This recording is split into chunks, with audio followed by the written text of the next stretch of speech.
पुराने इंडिया में एक नदी थी जिसका नाम था सरस्वती, सिर्फ पानी से ज्यादा। वो ज्ञान और ग्रेस की देवी थी। इंडिया की सबसे पुरानी किताब ऋग्वेद उन्हें एक शक्तिशाली नदी और इंस्पिरेशन के दिव्य सोर्स के रूप में प्रेज करती है। सरस्वती ने फिजिकल दुनिया को स्पिरिचुअल से जोड़ा, जमीन और दिमाग दोनों को नर्चर किया।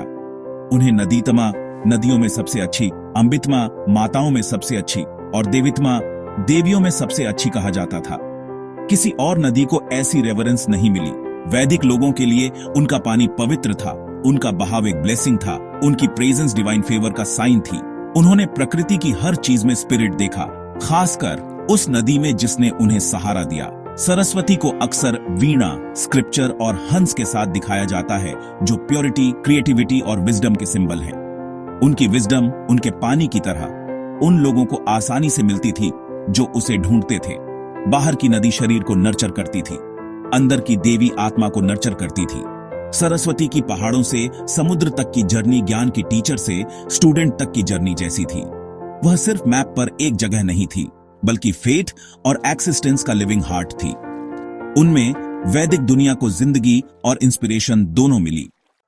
ऋग्वेद सरस्वती के किनारे एक फलती फूलती सभ्यता के बारे में बताता है।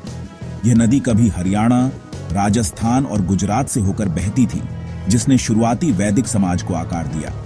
उनके उपजाऊ मैदानों ने कवियों, पुजारियों और किसानों को पानी, भोजन और इंस्पिरेशन दी। वैदिक भजन उनके बहते पानी की आवाज पर बनाए गए थे और अनुष्ठानों में उनकी शुद्ध धारा का इस्तेमाल होता था। सरस्वती उनके ब्रह्मांड का केंद्र थी, वह मां जिसने उन्हें पाला और प्रेरित किया। बस्तियां और मंदिर उनके किनारों पर थे, जिससे वह उनकी दुनिया का एक्सेस बन गई। इस स्वर्णिम युग की याद जब देवी नदी ने एक महान सभ्यता को पाला, भारतीय चेतना में गहराई से बसी हुई है। सरस्वती सिर्फ एक नदी नहीं थी, वह अपने लोगों का लैंडस्केप, फेट और आत्मा थी। समय के साथ सरस्वती की कहानी बदल गई। महाभारत में वह अब एक शक्तिशाली नदी नहीं है, बल्कि पवित्र कुंडों की एक श्रृंखला है, जिसका पानी रेगिस्तान की रेत में गायब हो रहा है।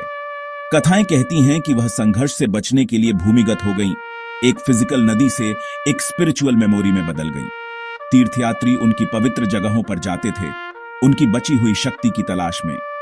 बलराम कृष्ण के भाई ने अपनी अंतिम तीर्थयात्रा में उनके गायब होते मार्ग का पता लगाया। एक युग को अलविदा।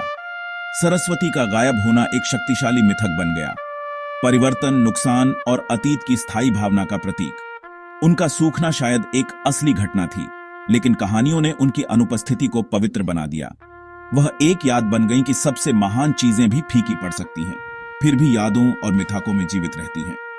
उनकी अनुपस्थिति उतनी ही अर्थपूर्ण हो गई जितनी उनकी उपस्थिति कभी थी। गायब होने के बाद भी सरस्वती की कहानी जारी रही।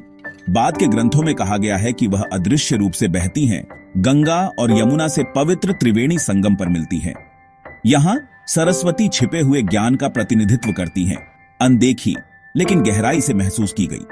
इस संगम पर स्नान करना फेट, लव और नॉलेज से शुद्ध होना है। उनकी अदृश्य धारा उन स्पिरिचुअल ट्रुथ्स का प्रतीक बन गई जिन्हें हमें भीतर खोजना चाहिए। सरस्वती शिक्षा की देवी हैं, उनकी प्रेरणा रचनात्मकता और समझ को जगाती है। वह हिस्ट्री और मिथक, पृथ्वी और डिवाइन को जोड़ती है। भले ही उनका पानी गायब हो गया, लेकिन उनकी ज्ञान की धारा भारतीय संस्कृति के दिल में हमेशा बहती है।